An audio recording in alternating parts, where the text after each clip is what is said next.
Welcome to YOYOTV. యోగాభ్యాసం ద్వారా అనారోగ్య మానసిక సమస్యల నుంచి బయటపడవచ్చని వైరస్ శరవేగంగా దేశంలో విస్తరిస్తోన్న ఈ సమయంలో కొన్ని ఆసనాల వల్ల శరీరంలో వ్యాధి నిరోధక శక్తిని పెంపొందించుకోవచ్చని అంటున్నారు ప్రముఖ యోగా గురువులు. యోగం మనిషి జీవన విధానం. యోగాభ్యాసం మనిషికి ఆరోగ్యం, శక్తి, తేజస్సు, చురుకుదనం ప్రసాదించడమే గాక జీవితంలో సుఖ సంతోషాల్ని నింపుతుంది. ఆరోగ్యం సరిగ్గా లేకపోతే సిరి సంపదలు ఎన్ని ఉన్నా ఏం లాభం? కాబట్టి ప్రస్తుత తరుణంలో యోగాభ్యాసం ద్వారా అనేక సమస్యల నుంచి బయటపడొచ్చు. ఈ వైరస్ తీవ్రత ఎక్కువగా ఈ సమయంలో కొన్ని ఆసనాల వల్ల శరీరంలో వ్యాధి నిరోధక శక్తిని పెంపొందించుకోవచ్చు.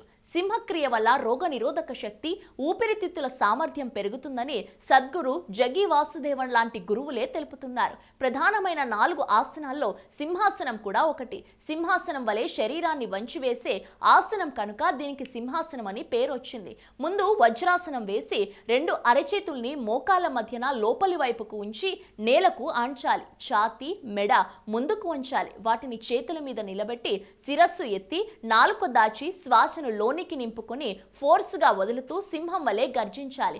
3-4 సార్లు గర్జించి యథాస్థితికి రావాలి. సింహాసనం వేయటానికి 5 స్థితులు ఉన్నాయి.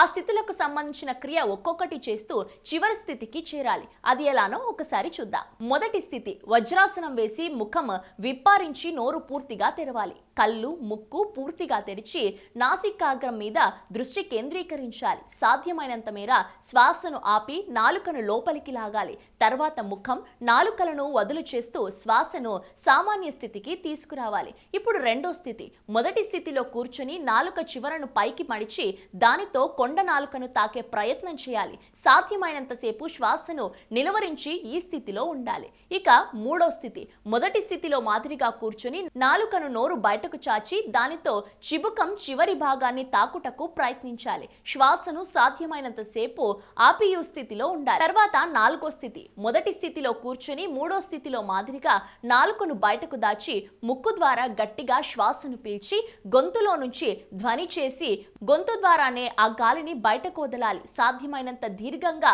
గాలి వదలాలి. చివరగా ఐదో స్థితి. నాలుగో స్థితిలో మాదిరిగా ముక్కుతో శ్వాసను పీల్చి సింహంలా ఆగి బిగ్గరగా అరుస్తూ మొత్తం గాలిని ఫోర్సుతో నోటి నుంచి ధ్వని చేస్తే వదలాలి. ఈ స్థితి సింహాసనం. చివరి ధ్వని దీర్ఘంగా సాగాలి. ఈ క్రియలను 3-4 సార్లు చేయాలి. తర్వాత 2 మణికట్లు, 2 చేతులను మర్దన చేసుకోవాలి. ఈ క్రియలో కంఠం, ఛాతీ, కడుపు ప్రభావితం అవుతాయి. గొంతులో గరగర తగ్గుతుంది. కంఠంలో నాడులు శుభ్రపడి ఊపిరితిత్తుల సామర్థ్యం పెరుగుతుంది. రోజు ఈ క్రియను చేయటం వల్ల ప్రస్తుత మహమ్మారి లాంటి వైరస్ ను సమర్థంగా ఎదుర్కోవచ్చని అంటున్నారు. అయితే ఈ క్రియను అతిగా చేయకూడదని హెచ్చరిస్తున్నారు యోగా గురువులు.